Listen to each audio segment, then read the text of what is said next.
12th student, online physics lecture, superposition of waves.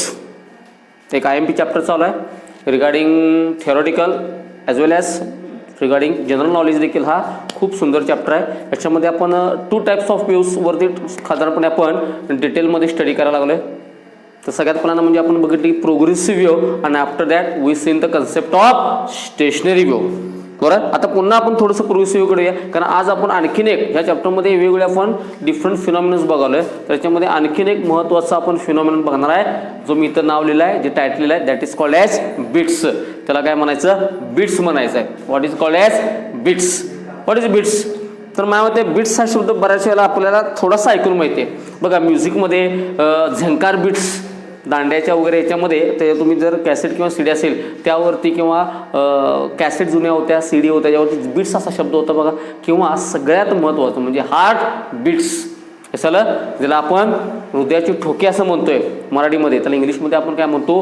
Heart beats म्हणतोय आपण. त्याला काय म्हणतोय आपण? त्याला it is called as heart beats. म्हणजे थोडक्यामध्ये हार्टचा जो आवाज आहे, हार्टची जी ठोके आहेत, ते पण एक प्रकारचे बीट्स आहेत. मग बीट्ससाठी नेमकं कुठली सिच्युएशन, कुठला कन्सेप्ट मॅच झाला पाहिजे ते आपण बघूया. तर सर्वप्रथम beats is the interesting phenomenon which is based on superposition of 2 sound waves. मी म्हणलेलं वाक्य लक्षात आलं? Beats is the phenomenon which is based on superposition of 2 sound waves. म्हणजे बीट्स फिनॉमिनॉन हा फक्त कुणासाठी आहे? हा फक्त साऊंड वेव्हसाठी आहे. It is not for light wave. हा लाईट वेव्हसाठी नाही आहे. 2 साऊंड वेव्हच्या सुपरपोजिशनवरती असा बेस आहे. म्हणजे हा पूर्ण प्रकार ऐकण्याचा आहे, बघण्याचा नाही आहे. Because for beats 2 superposition of sound waves लागतं. आणि त्याच्यामध्ये तुम्हाला इंटेन्सिटीमध्ये, आता इथं जर बघायची इंटेन्सिटी असती तर तुम्हाला काय झालं असतं? प्रकाश कमी जास्त झाला असता. पण मी काय सांगितलं? Beats of phenomenon is applicable to the sound waves, so it is for listening. तुम्हाला आवाजाची तीव्रता काय होते? कमी जास्त होते. आणि तो एक विशिष्ट variation in the intensity of sound आहे, that is called as beats. मी आता एवढं सगळं बोललो म्हणजे नेमक्याचा अर्थ काय? तर बघूया आपण. तर समजा there are 2 sound waves. There are 2 sound waves traveling in the same direction. There are 2 sound waves traveling in the same direction. समजा एक साऊंड वेव्ह आहे, एक साऊंड वेव्ह आहे, 1 आणि 2 travelling in the same direction. ह्या दोघांचं लक्षात ठेवा, ॲम्प्लिट्यूड कसा पाहिजे? सेम पाहिजे. ह्या दोघांचं ॲम्प्लिट्यूड कसा पाहिजे? सेम पाहिजे. बरोबर आहे? 2 sound waves travelling in the same direction having same amplitude. पण त्या दोघांची जी फ्रिक्वेन्सी आहे, ही सेम असता कामा नये. पण लक्षात ठेवा, फार मोठा फरक पण असता कामा नये. म्हणजे समजा एक फ्रिक्वेन्सी 250 हर्ट्झ आहे, तर दुसरी फ्रिक्वेन्सी 230 हर्ट्झ. म्हणजे ह्याला आपण काय म्हणतो? डिफरन्स आहे. पण फार मोठा डिफरन्स आहे का? नाही. There is not large distance, so it is called as slightly different frequencies. बरोबर आहे?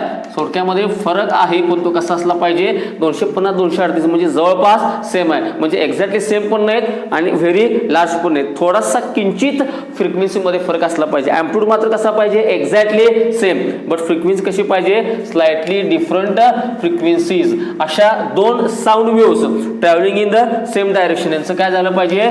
सुपरपोजिशन झालं पाहिजे, इंटरफरन्स झालं पाहिजे, सुपरपोजिशन झालं पाहिजे. आणि त्यावेळेला तुम्हाला इंटेन्सिटी ऑफ साऊंड मध्ये काय आढळतंय? व्हेरिएशन आढळते. इंटेन्सिटी ऑफ साऊंड मध्ये काय आढळतंय? Variation, change. आणि तो चेंज कसा आहे? प्रत्येक टाइमला तो बदलतो. That is called as each टाइमला बदलतो, ईच फिक्स टाइमला बदलतो. So it is called as periodically. काय होतं? Periodically variation in the intensity. तुम्हाला ऐकू जे येणार आहे त्याच्यामध्ये पिरियॉडिकली काय होतं? चेंज होतं. Such phenomenon is called as beats. मग आता एवढं मी सांगितलं, त्यातनं थोडंसं तुम्हाला कळलं असेल बघा. तुम्हाला परीक्षा जर विचारलं व्हॉट आर बीट्स, तर सगळ्यात पहिल्यांदा when 2 sound waves traveling in the same direction having same amplitude, बरोबर? having same amplitude but slightly different frequencies, बरोबर आहे? interfere each other किंवा superimpose each other, then बरोबर एकमेकांमध्ये काय झाले? इंटरफिअर झाले किंवा सुपरइम्पोज झाले. then the resultant जो आहे, रिझल्टंट इंटेन्सिटी मध्ये काय असतंय? व्हेरिएशन आहे.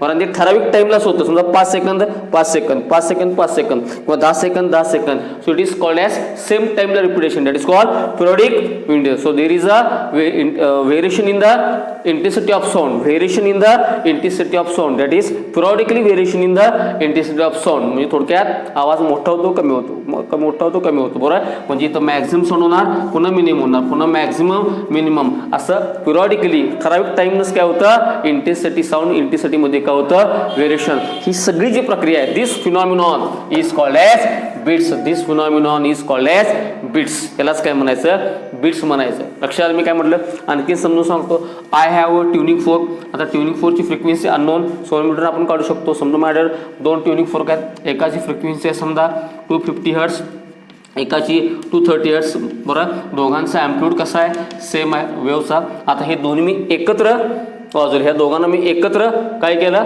हॅमर केलं, हिट केलं, या दोघांतनं काय होणार आहे फ्रिक्वेन्सी बाहेर पडणार, साऊंड वेव्स बाहेर पडणार. लक्षात ठेवा ट्युनिंग फोर्कचे वेव्स हे लॉंगिट्युडनल वेव्स, लॉंगिट्युडनल वेव्ह म्हणजेच काय साऊंड वेव्स दोघांतून बाहेर पडणार. मला सांगा ह्या दोघा वेव्हची ॲम्प्लिट्यूड कसं आहे सेम आहे, पण फ्रिक्वेन्सी कशी आहे स्लाइटली डिफरंट आहे. फ्रिक्वेन्सी कशी आहे स्लाइटली डिफरंट आहे, ही थोडीशी याच्यापेक्षा काय जास्त आहे, इक्वल नाही, फ्रिक्वेन्सी स्लाइटली डिफरंट. अशा दोन वेव्स आपल्या कानापाशी जर एकत्र झाल्या तर तुम्हाला एकदा मोठा आवाज येतो, पुन्हा लहान आवाज येतो, पुन्हा मोठा आवाज येतो. Sorry the maximum intensity, then minimum intensity, again maximum intensity, then minimum, again maximum. So there is a variation. बरोबर. समजा हे 5 सेकंद असेल तर 5 सेकंद मोठा आवाज, पुन्हा 5 सेकंद एक्झाम्पल सांगतो मी, 5 second sound maximum, 5 second sound minimum, पुन्हा 5 सेकंद मॅक्झिमम. म्हणजे हे प्रत्येक ठराविक टाइमला घडतं. So it is called as periodic. So there is a periodic variation in the intensity of sound, periodic variation in the intensity of sound. तुम्हाला आवाज आहे, आवाजाचा ऐकू येणार या ठिकाणी because it is for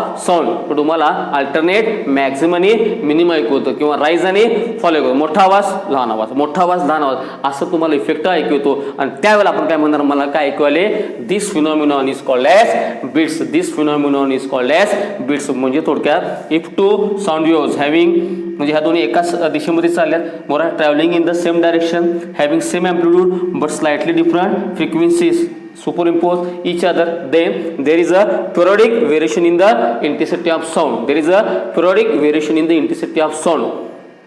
this phenomenon हे तुम्हाला ऐकायला मिळतं. दिस फिनॉमिनॉन इज कॉल्ड ॲज, म्हणजे मी काय म्हणणार मला बिट्स ऐकायला आले, it is called as bits. This phenomenon is called as bits. लक्षात आलं. मी आता 2-3दा सांगायचा प्रयत्न केला. आता आपण थेरॉटिकली जी पुस्तकात किंवा जी आपल्याला 12वीच्या एक्झाममध्ये डेफिनेशन लिहायची ती बघा. Bits the phenomenon when the two sound waves traveling in the same direction having same amplitude. Condition for bits काय आहे, पहिली कंडिशन काय काय, पहिली कंडिशन काय असणार आहे, amplitude should be same but slightly different frequencies. Frequency कशा असल्या पाहिजे स्लाइटली डिफरंट असल्या पाहिजेत, बरोबर आहे. इंटरफिअर इच अदर किंवा superimpose each other, then there is a periodic variation in the intensity of sound. There is a periodic variation in the, माझ्या कानापाशी मोठा आवाज लहान आवाज, मोठा आवाज लहान आवाज, म्हणजे थोडक्यात periodic variation in the intensity of sound असणार आहे. सो दिस फिनॉमिनॉन तुम्हाला असं जास्त कमी असं अचानक ऐकवायला चालू होतं, बरोबर. This phenomenon is called as beats म्हणायचं. लक्षात. आणि रिपीट करतो.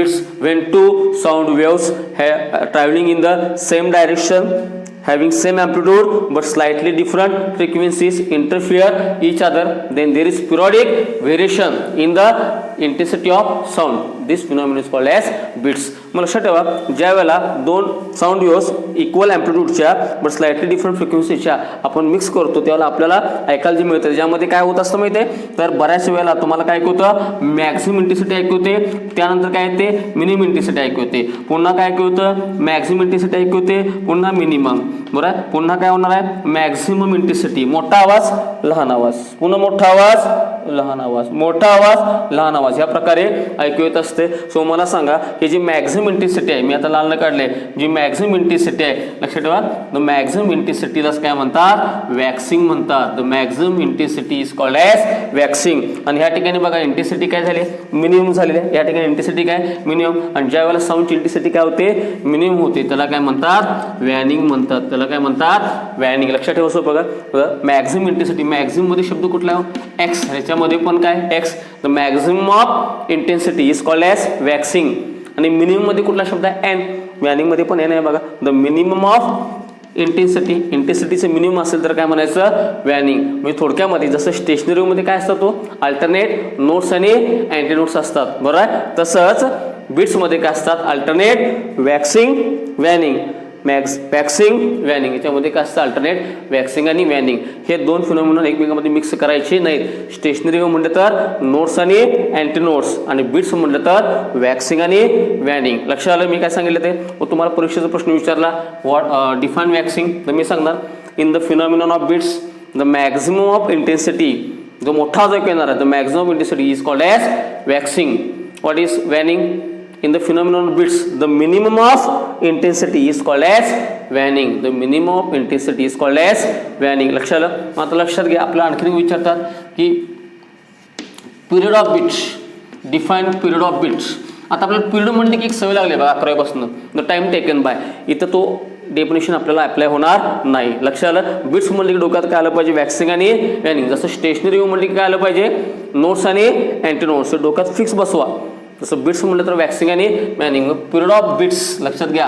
पिरियड ऑफ बिट्स म्हणजे कॅपिटल टीचं डेफिनेशन बघा बरं. मग लक्षात ठेवा मला समजा हा ऐकू आला हा कुठला झाला हा वॅक्सिंग आहे हा पण काय आहे बघा वॅक्सिंग आहे. तर दोन सक्सेसिव्ह वॅक्सिंगमधलं टाईममधला जो काय डिफरन्स आहे बरं द टाईम इंटरव्हल बिटवीन समजा मला एक वॅक्सिंग ऐकू आला मोठा आणि 10 सेकंदानं दुसरा ऐकू आला. लक्षात ठेवा the time interval between two successive waxing. एकतर वॅक्सिंग मधलं टायमिंग घ्या किंवा वॅनिंग मधलं टायमिंग घ्या. मग लक्षात ठेवा इथं टाइम मोजायचा आहे कारण हा कोणाशी निगडीत आहे पिरियड. सांगा बघू डेफिनेशन. या ठिकाणी टाइम टेकन बाय म्हणणार नाही तर बीटसाठी काय the time interval between to waxing दोन वॅक्सिंग मधलं टाइम इंटरव्हल किंवा दोन वॅनिंग मधलं एक वॅक्सिंगच पाहिजे वॅक्सिंग किंवा वॅनिंग ते कसं पाहिजे ऍडजस्टमेंट पाहिजे किंवा सक्सेसिव्ह पाहिजे.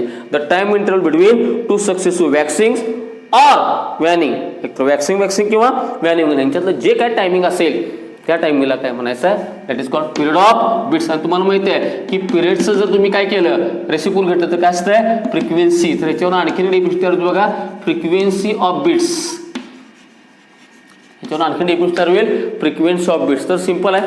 आता इथं टाइम टेकन बाय जसं घ्यायचं नाही तसं नंबर ऑफ घ्यायचं नाही. आता मी काय म्हणणार बघा the number of beats heard per second. मग एक बीट म्हणजे काय one waxing and one waning. One waxing and one waning one waxing आणि one waning forms one beat. एक वॅक्सिंग जसं एक क्रेस्ट आणि एक ट्रफ यानं काय होतं एक ट्रान्सव्हर्स योग. त्यानंतर एक कॉम्प्रेशन आणि एक सक्सेसिव्ह रेपॅक्शन यानं काय होतं एक लॉंगिट्युडनल व्ह्यू. तसं वन वॅक्सिंग आणि सक्सेसिव्ह वॅनिंग फॉर्म्स वन बीट. त्याला म्हणायचं एक बीट म्हणजे एक मोठा आवाज ऐकू आला आणि लहान आला एक बीट ऐकू आला असं म्हणणार बरोबर. मग दर सेकंदाला मग मी टाइम लावलो एका सेकंदात अशी मला किती बीट्स ऐकू येतात the number of beats heard per second. The number of beats heard per second. लक्षात घे लिहून घेत चला. मी परवा जसं आता क्वेश्चन टाकलं जसं क्वेश्चन टाकत जाणार आणि त्यावेळेला तुम्ही मला रायटिंगमध्ये आन्सर दिले पाहिजे बरोबर. Number of beats heard per second is called as beat frequency that is n. लक्षात आलं. म्हणजे इथं माझ्या मते तुम्हाला आता 5 डेफिनेशन आपण बघितल्या. रिवाइज करूया आपण पुन्हा एकदा रिवाइज करा. ठीक आहे. सगळ्यात पहिला म्हणजे आपण जो इंटरेस्टिंग फिनॉमिनॉन बघणार आहे आणि तो रिगार्डिंग प्रोग्रेसिव्ह वेव्ह आहे. इथं नोट्स अँटीनोट्सचा काही संबंध नाही आहे. इथं आता मी बघणार आहे पुन्हा प्रोग्रेसिव्ह वेव्ह दोन प्रोग्रेसिव्ह वेव्हचं सुपरपोजिशन आहे that is called as beats. What are beats when two sound waves travelling in the same direction having same amplitude but slightly different frequencies superimpose each other right. Then periodic variation in the intensity of sound is called as bits. मग periodic variation मध्ये काय होत असतं maximum minimum the maximum of intensity is called as waxing.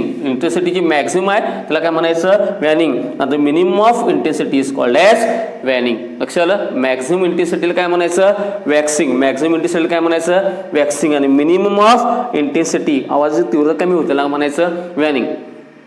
एक bit कधी तयार होतं one waxing one वॅनिंग. लक्षात घ्या एक वॅक्सिंग आणि एक वॅनिंग यानं काय तयार होतं एक बीट तयार झालं. वन वॅक्सिंग आणि सक्सेसिव्ह वॅनिंग किंवा adjacent waning forms one bit.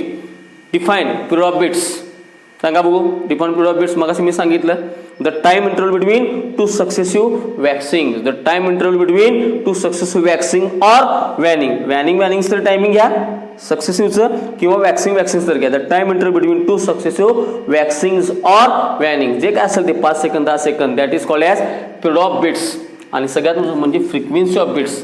The number of beats heard म्हणजे मी ऐकायला चालू केले, समजा हे दोन ट्युनिंग फोर्क आपटले, यांचा ॲम्प्लिट्यूड कसा सेम आहे, फ्रिक्वेन्सी डिफरंट आहे, एकत्र मी समजा ह्या दोघांना पण काय व्हायब्रेट केलं, यांच्या दोघांचे वेव आपल्या कानापाशी काय होणार, सुपरइम्पोज होणार आहे, तेव्हा मला बीट्स ऐकू येणार. मग मी टायमिंग होणार एका सेकंदात मला किती बीट्स ऐकू येतात, the number of beats heard per second, it is called as frequency of beats किंवा it is also called as beat frequency. त्यालाच काय म्हणतात, बीट फ्रिक्वेन्सी. म्हणजे तुम्ही तुमच्या आता लिहायला लागलाय, त्याच्यामध्ये तुमचे काय काय तयार झालं पाहिजे बघा, डिफाईन्ड बीट्स, त्यानंतर define one beat, one waxing one waning, त्यानंतर define waxing, maximum intensity is called waxing, defined waning, minimum sound intensity is called as waning, defined period of beats, the time interval between two successive waxings or waning is called as period of beats.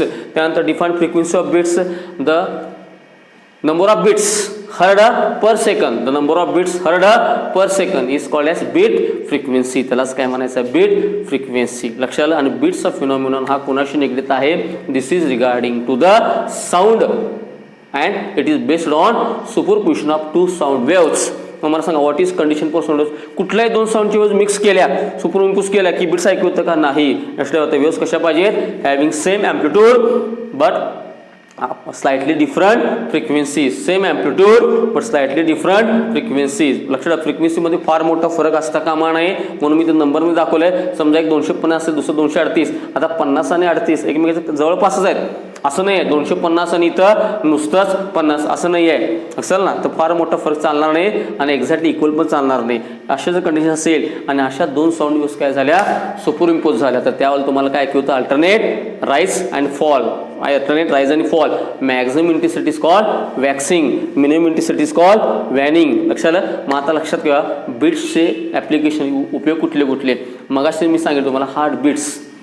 लक्षात आलं. मग लक्षात ठेवा, हृदयाचे आपण ठोके म्हणतो, आठवतो मला, त्याच्यामध्ये एक ठुक, पुन्हा साऊंड, ठुक, पुन्हा साऊंड, बरोबर आहे. म्हणजे आपण काय म्हणतो, धगधग म्हणतो, बरोबर आहे का. मग थोडक्यामध्ये मी जर असं केलं, म्हणजे थोडक्यात पिरियडिकली मॅक्झिमम आज मिनिमम, पुन्हा 5 सेकंड मॅक्झिमम मिनिमम. असं हार्टचे बीट्स तुम्ही बघितलं तर हार्टच्या आवाजाला बीट्स म्हणतात, कारण मोठा साऊंड येतो, म्हणजे मॅक्झिमम तेवढा सेकंद मिनिमम, पुन्हा तेवढा सेकंद मॅक्झिमम, पुन्हा minimum. So this is alternate periodic variation in the sound intensity is called as beats. So हार्टचा साऊंड जो आहे that is called as the heart beats, आपण त्याला म्हणत असतो. लक्षाला म्हटलं. तसंच म्युझिकमध्ये पण बऱ्याच वेळेला एका ठराविक अंतरानं ते ड्रम वाजवलं जातं. गाणं काय सुद्धा चालू असू दे, ते गाण्याला काय अर्थ असू दे नसू दे, बरोबर आहे, पण मागणं ते म्युझिक ठराविक सेकंद झाले, 2 सेकंद झाले की ते पडतेच, ते 2 सेकंद झाले की ते पडतेच. म्हणजे ठराविक अंतरानं, जसं तुम्ही दांड्याच्या याच्यामध्ये बघत असाल, ठराविक अंतरानं बरोबर मॅक्झिमम साऊंड पुन्हा minimum sound, maximum sound minimum sound, ते कंटिन्युअसली चालू असतं. त्यासाठी तुम्हाला काय करायला लागतात, superposition of two sound waves having same amplitude but slightly different frequencies. लक्षात आलं. ही सगळी झाली थेरॉटिकल बाजू कोणाची, बीट्सची. म्हणजे आज आपण एक इंटरेस्टिंग फिनॉमिनॉन आता आपण शिकतोय साऊंडचा, it is called as beats. Beats ऐकवाले म्हणजे काय ऐकणार, अल्टरनेट वॅक्सिंग आणि वॅनिंग. जसं स्टेशनरी आले तर काय बघायला मिळणार, नोट्स आणि अँटी नोट्स, अल्टरनेट नोट्स आणि अँटी नोट्स. तो फिनॉमिनॉन स्टेशनरी वेव्हचा आहे. बीट्सचा फिनॉमिनॉन हा प्रोग्रेसिव्ह वेव्स आहे. 2 प्रोग्रेसिव्ह वेव्स एकमेकांमध्ये मिक्स व्हायला लागतात, पण त्या साऊंड वेव्स पाहिजेत, त्यावेळेला तुम्हाला मॅक्झिमम आणि मिनिमम, मोठा आवाज लहान आवाज, मोठा आवाज लहान आवाज असा वाला चालू होतो. That is called as beats. हा सगळा प्रकार जो आहे बीट्स, आता मला मॅथमॅटिकली एक्सप्लेन करायचं आहे. I have to explain all this theory mathematically, आणि त्यालाच आपण काय म्हणतो, ॲनालिटिकली म्हणतो. मग आता मला सांगा क्वेश्चन काय असेल, पहिला असेल एक्सप्लेन ॲनालिटिकली म्हणजेच mathematically. Explain analytically the formation of beats. आता हे मी तुम्हाला बीट्स कसे तयार होतात हे डायग्राम वगैरे काढून किंवा एक्झाम्पलनं वगैरे सांगितले, बरं आहे. तर हेच तुम्हाला कशामध्ये आता तयार करून दाखवायचे आहे, मॅथमॅटिकली करायचं आहे. लक्षात आलं. तेव्हा क्वेश्चन काय असेल वाटल्यास रिपीट लिहून घ्या बघू. Explain the formation of beats, बरं आहे, ॲनालिटिकली म्हणजे explain analytically the formation of beats. हा एक क्वेश्चन झाला. आता त्याच्यामध्येच आणखीन एक क्वेश्चन असणार आहे, derive expression for beat frequency. लक्षात घ्या काय असणार आहे, derive expression for beat frequency, किंवा त्यातच असणार आहे or obtain expression for period of beats, obtain expression for period of beats. हा एक क्वेश्चन असणार आहे. लक्षात आलं. त्यानंतर असणार आहे show that waxing and waning, so that waxing and waning occurs. Occurs म्हणजे काय, निर्माण होतात, तयार होतात, ऑर ऑकर्स पिरियडिकली, म्हणजे त्यांचं टायमिंग काय असतं सेम, किंवा दे प्रोड्युस्ड अल्टरनेटिव्हली. हे सगळे क्वेश्चन एकाच क्वेश्चनमध्ये येणार आहेत. बघा अनेकदा मी क्वेश्चन रिपीट करतो. पहिला क्वेश्चन असणार आहे explain analytically the formation of beats. Mathematically beats कसे तयार ते सांगा. दुसरा question derive expression for beat frequency. Beat फ्रिक्वेन्सीचा फॉर्म्युला डिराव करा. त्यानंतर derive expression for period of bits.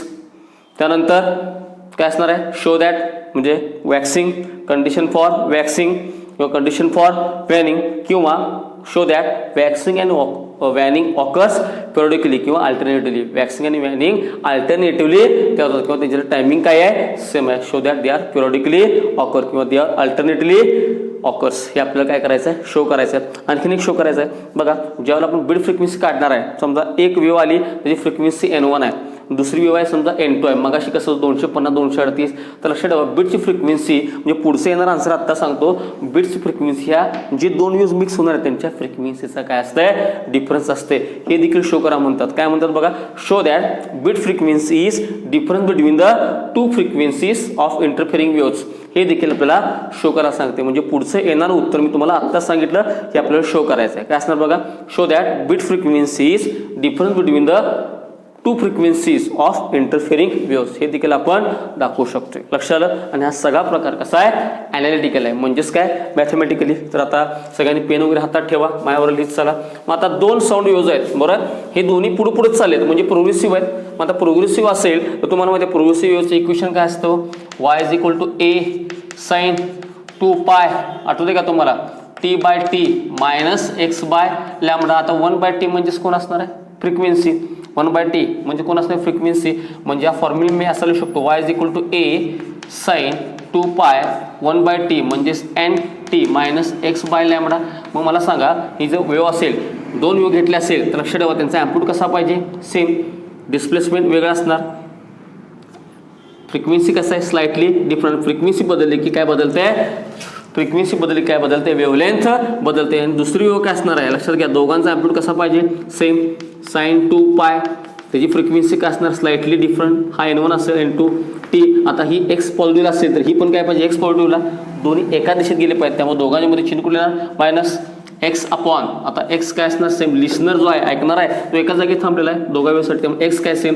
फक्त N2 असेल तर काय असणार आहे λ2. म्हणजे लक्षात घ्या ह्या दोन वेव्ज आहेत बरोबर. मग हे कुठे चालत एक्सच्या मायनस चिन्ह याचा अर्थ एक्सच्या कुठे चालत पॉझिटिव्ह चालत. ह्या एकमेकींमध्ये काय होणार सुपर इम्पोज. ह्या दोघांचा ॲम्प्लिट्यूड कसा आहे बघा सेम आहे. मग जेव्हा आपण principle of superposition of waves बघितले when two wave superimpose their result is vector sum. त्यांचा रिझल्टंट कसा असतो वेक्टर सम. आपण काढायला चालू करूया ठीक आहे. y is equal to y1 सांगा बघू मला a साइन 2π N1t बरं. त्यापेक्षा आणखी एक मला सांगा जर लिस्नर कुठं थांबला असेल x इज इक्वल टू 0 थांबला असेल. इफ लिस्नर इज ॲट समजा सोल्युशन येण्यासाठी लिस्नर कुठल्या जागी थांबला असेल जिथून सुरू होणार x इज इक्वल टू 0 त्यावेळेला इक्वेशन काय होणार सांगा y1 is equal to a sine 2π.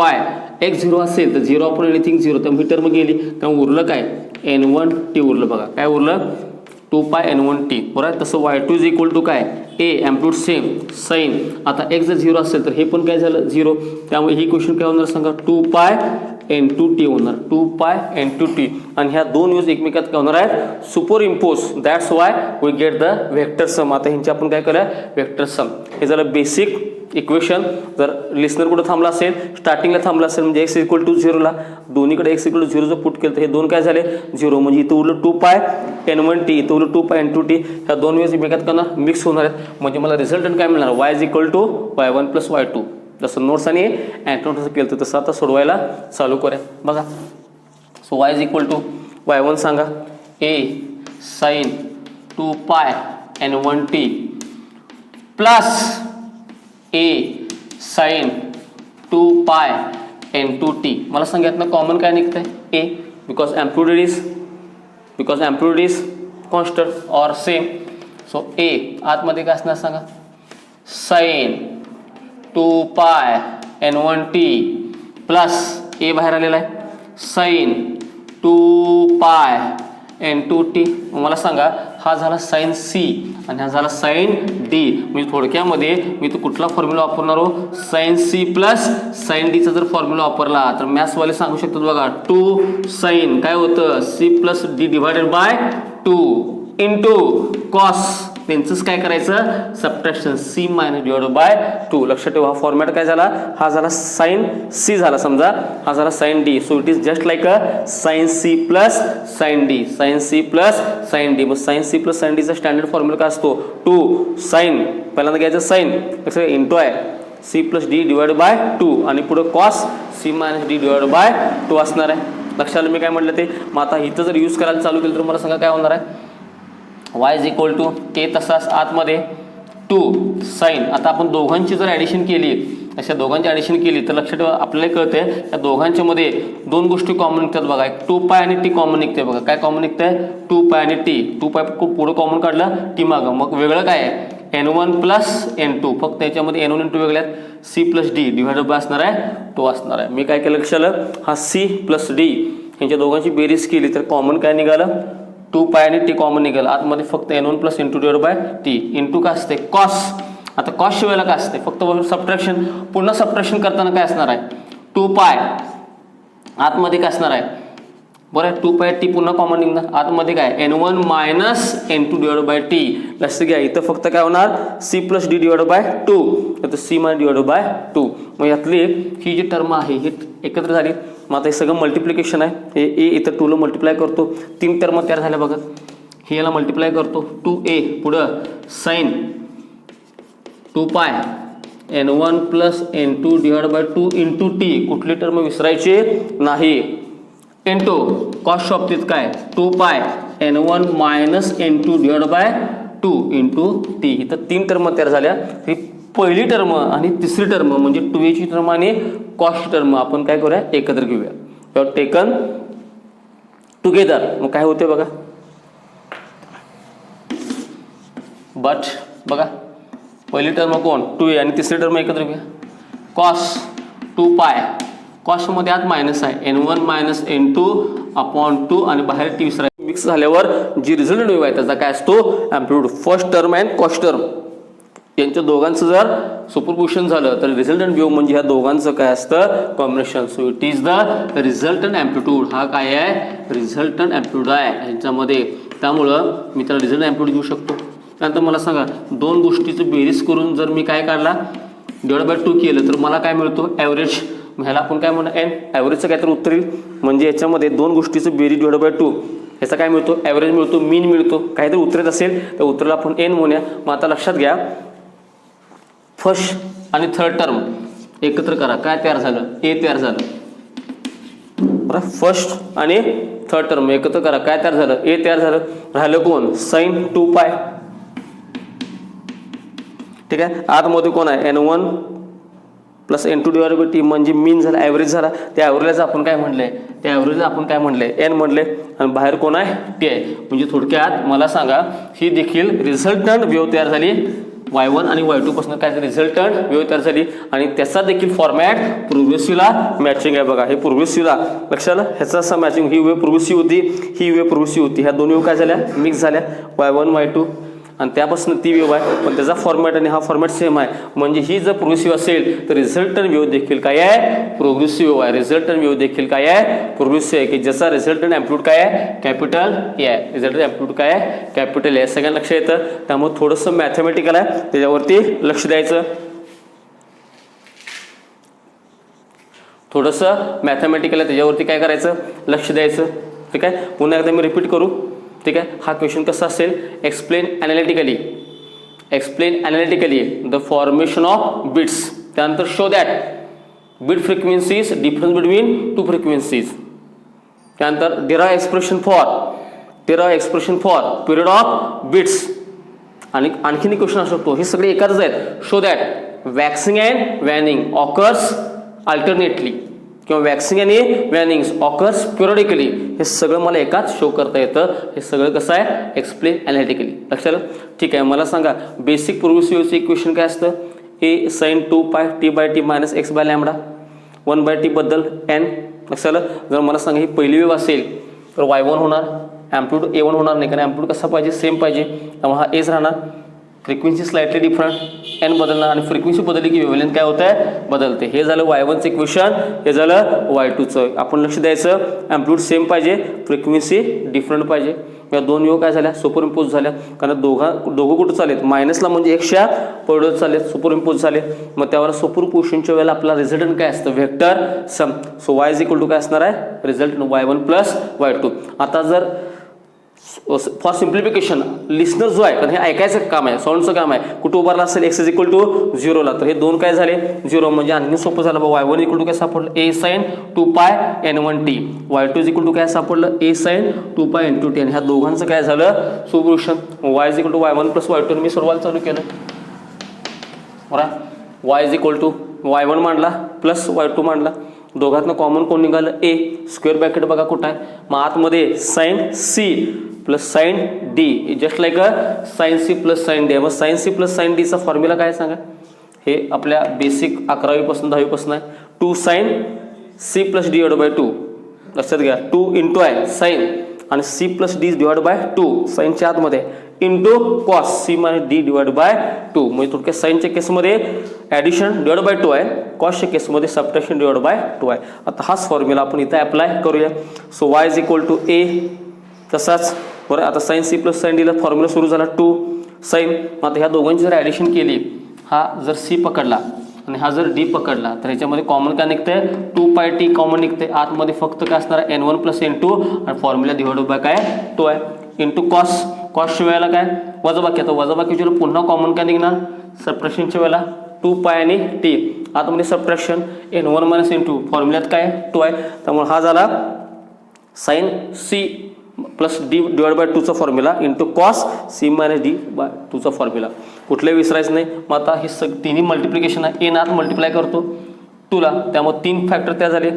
हा झाला 2a चा, हा झाला साइनचा, हा झाला कॉसचा. 3 फॅक्टर्स तयार झाले. मी यातला फर्स्ट आणि थर्ड, म्हणजे थोडक्यात कॉस आणि 2a एकत्र केलं तर तोच काय असतो, रिझल्टंट ॲम्प्लिट्यूड असतो. हा फर्स्ट आणि कॉसचं म्हणजे थर्ड टर्म जे आहे ते जर मी एकत्र केलं तर काय असतंय, रिझल्टंट ॲम्प्लिट्यूड असणार आहे बरं. आणि साइनच्या पुढं हे काय लक्षात ठेवा, 2 फॅक्टरची ॲडिशन डिवाइड बाय 2 म्हणजेच ॲव्हरेज असतं, मीन असतं, जे काय उतरेल त्याला काय म्हणणार एन. मग हे दोन्ही टर्म्स मी जर इथे अप्लाय केले तर y इज इक्वल टू मला सांगा, फर्स्ट आणि थर्ड मिळून काय झालं, कॅपिटल ए झालं. पुढं साइन 2π तसंच आहे, फक्त ह्याच्याबद्दल ॲव्हरेजबद्दल काय लिहिलं, एन दिलं. बाहेर काय ते आहे, म्हणजे फॉर्मॅट काय झालं बघा, म्हणजे मिक्सिंगची वेव तयार झाली, म्हणजे रिझल्टंट वेव तयार झाले. त्याचा फॉर्मॅट झाला y is equal to A capital sine 2π nt. म्हणजे हा फॉर्मॅट याला मॅचिंग आहे बघा, ए साइन 2π nt सारखाच तो फॉर्मॅट आहे. म्हणजे रिझल्टंट मोशन देखील काय आहे, प्रोग्रेसिव्ह वेव आहे. लक्षात मी काय सांगितले ते, त्यामुळं इथंपर्यंत हा ॲनालिटिक लक्ष. इथं अजून क्वेश्चन संपलेला नाही आहे. लक्षात इथं आता आपला क्वेश्चन संपलेला नाही आहे. याच्यावरती आपण मॅक्झिमची कंडिशन टाकली. जर ॲम्प्लिट्यूड मॅक्झिम असेल, जर ॲम्प्लिट्यूड मॅक्झिम असेल तर काय असतं, इंटेन्सिटी मॅक्झिम. पण आपण शिकलो intensity directly equal to amplitude square.